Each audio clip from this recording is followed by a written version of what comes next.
In this class we want to talk about counterfeiting and the problem of counterfeiting for legitimate businesses around the world. Counterfeiting is an unethical and illegal activity which puts customers and consumers at risk. It's illegal, but sometimes it happens across international boundaries, so it's difficult to chase up on the people committing this crime, the crime of counterfeiting. It's difficult to get prosecutions and it's difficult to control. It's unethical, it's wrong. It's simply wrong to take other people's designs and copy them and put them on sale. But it's a widespread practice, and unfortunately, despite the best efforts of international agencies, it's one that seems to continue from one year to the next. Counterfeiting is the manufacturing of goods and selling goods under a brand name without the brand owner's permission. It might be a t-shirt that's owned by some company, and because the company is famous and the t-shirt is popular, people may make the t-shirt and sell it. They're selling it as if it's a real one, but in fact it's fake. It could be a watch. A good watch may be copied. Obviously it won't be the same quality as the original, but it'll look the same perhaps. But it is a fake, and it will destroy the business. It could even destroy the reputation of the real company. So it is illegal, as I said, but it's also unethical. Counterfeiting goods are generally much cheaper than the original and of poor quality and standard. But that's the attraction for many people. They get something which looks like the original, but they pay a very low price.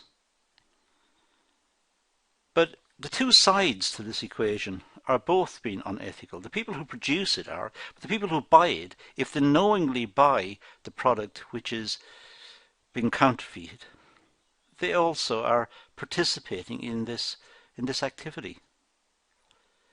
So the onus is on the people who buy not to buy them, and of course on the people who produce not to produce them. But clearly if the customers stop buying, then it would not happen. Counterfeiting is a growing market because there is demand, and it appeals to customers who compromise quality over cost. So it's appealing to customers who want products that look like the real. The real products are expensive and high quality. So the ones that they're purchasing, they look real, but they're very low quality. So it's a growing market, if anything, and a widespread practice in many parts of the world. The activity has a negative impact on businesses as counterfeited goods are sold under their brand name and imitate their products. So it could actually damage the company's reputation. It could damage the company's reputation because so many of their products have been counterfeited. The companies suffer because their market may decline. Their products are seen as somehow inferior. Some people can't distinguish the real product from the cheap product, and they think all the products of the companies are of the company is low quality, which is not true. So there are a whole variety of problems facing the genuine company from the existence of counterfeits.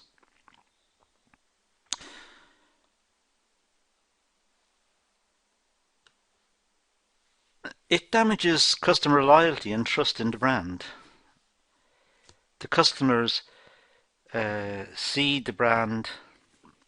They have experience of buying a fake before, which didn't last very long. They don't trust the original. The image has been tarnished because of the experience. Uh, they've heard of the product not lasting very long because customers have written accounts of their experiences on the internet or whatever.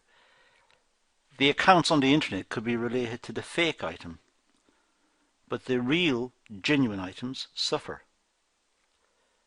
So it is wrong. It's creating problems for the real company, the one that's been set up and has been worked on by the owners and the managers and the people working in the company, and their livelihoods are at stake. And the customers who are genuinely interested in that product, the real product, their supplies may also be in jeopardy. All because some people think it's a good idea to get rich on the back of somebody else's idea. The increase in counterfeiting goods is due to globalization to a large extent and a growing need to outsource to make more profits. And that's one of the problems. Many companies have outsourced to countries and have outsourced their original products to try and get them produced cheaper elsewhere, in cheaper labour markets. But in so doing, they have sent their products and enabled unscrupulous producers in other countries to gain an expertise in making those products. And then the company makes additional products which are counterfeit and sells them cheaply. So, to a large extent, globalization is at fault here. The idea of the product, the way the product is made or assembled or produced, that's been exported. Expertise has been built up in other countries about how to make the product, but they don't just make what the company requests, they make extra. And the extra enters into this counterfeited market where they're sold off cheaply, but of course also destroying the reputation of the genuine product and of the genuine company. Organizations take part in outsourcing and manufacturing goods in cheaper labour markets in developed countries. Well, we know that outsourcing has been happening for many years, and manufacturing in other countries has taken place, and many companies have got production centres in other countries because of cheap labour. But as I said, the danger is that they are outsourcing their production, but they're also, in a sense, giving their ideas and their production techniques to other companies in other countries, who will then perhaps carry on making the product and selling it at a much reduced price. These countries have weaker laws, which make counterfeiting an easy activity. There are no laws to protect big corporations. So many countries, they don't have the legal framework to stop producers from making the fake goods. So also the culture of the country may be relaxed about this happening and think the rich West are sending over their products to be made by our workers who are not being paid very much, so why not have these goods made and sold as well. It's a dubious bit of thinking, but it could be a possible explanation. But certainly it's the case that many of the countries do not have laws to protect companies from counterfeiting, and therefore it happens. Counterfeiters produce goods that are cost effective and made affordable to customers.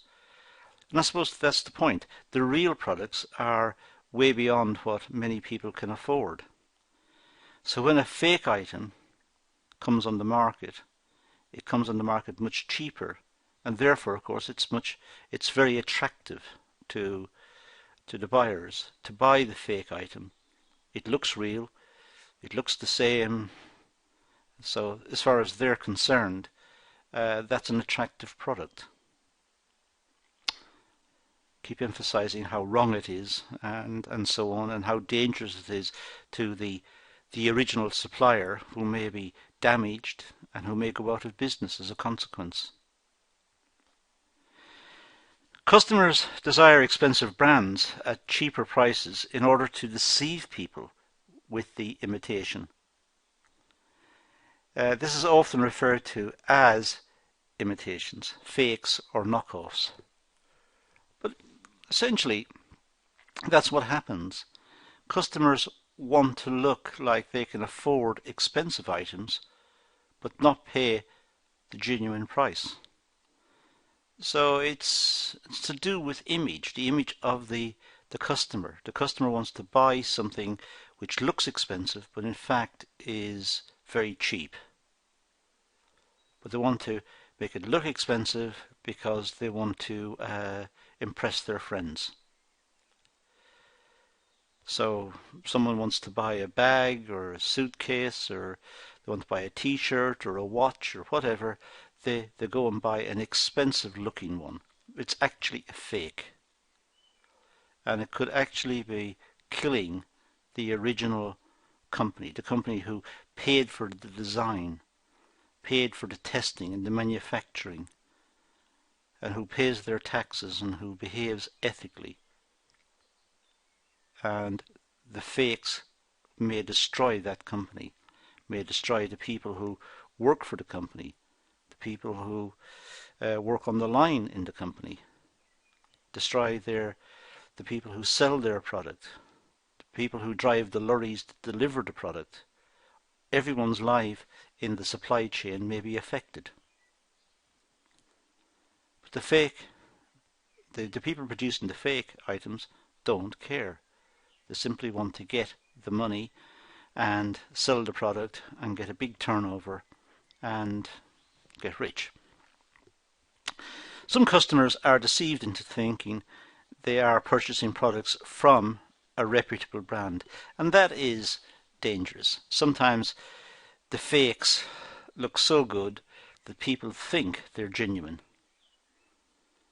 and may pay a little extra for the fakes, in fact, because they think they're genuine.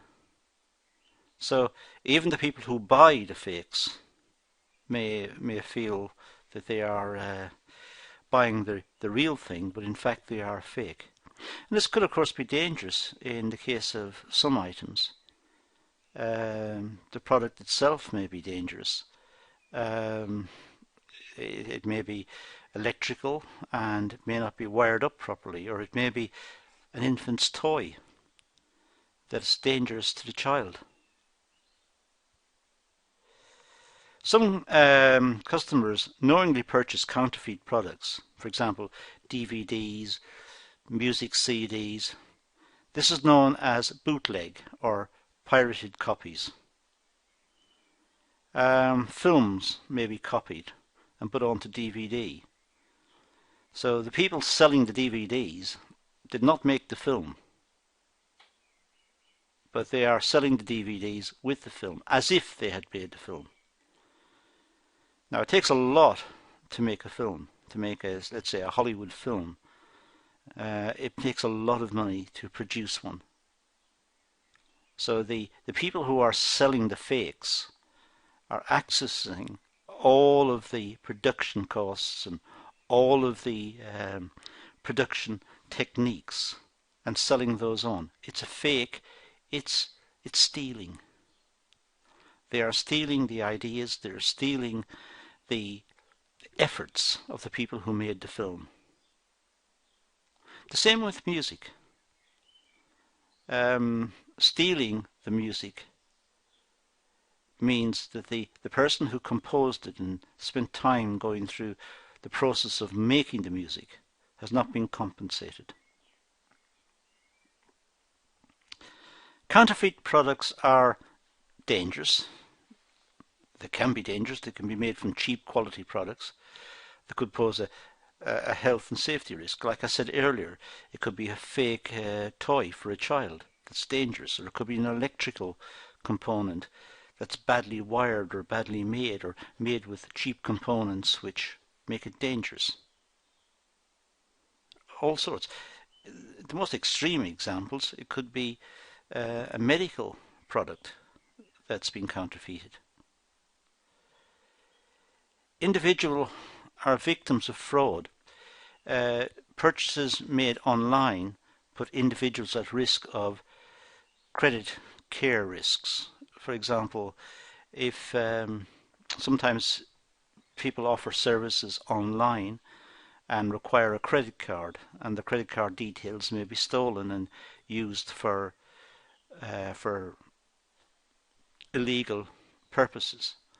So the credit card could be used to finance transactions on the part of the counterfeiter or the criminal at the end. So it's dangerous to give credit card details. It's an illegal activity. It's dangerous because it may hurt the recipient, it may hurt the business, it may hurt the employees of the business, it may hurt everyone in the supply chain, it may kill the product. It's illegal.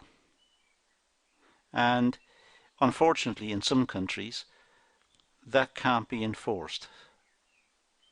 But in many countries with sophisticated legal processes, it can be. Also, making the products could exploit children and child labour. The counterfeiters want the products made as cheaply as possible. The idea is to make a product that looks like an upmarket product in the West, make it and sell it as cheaply as possible.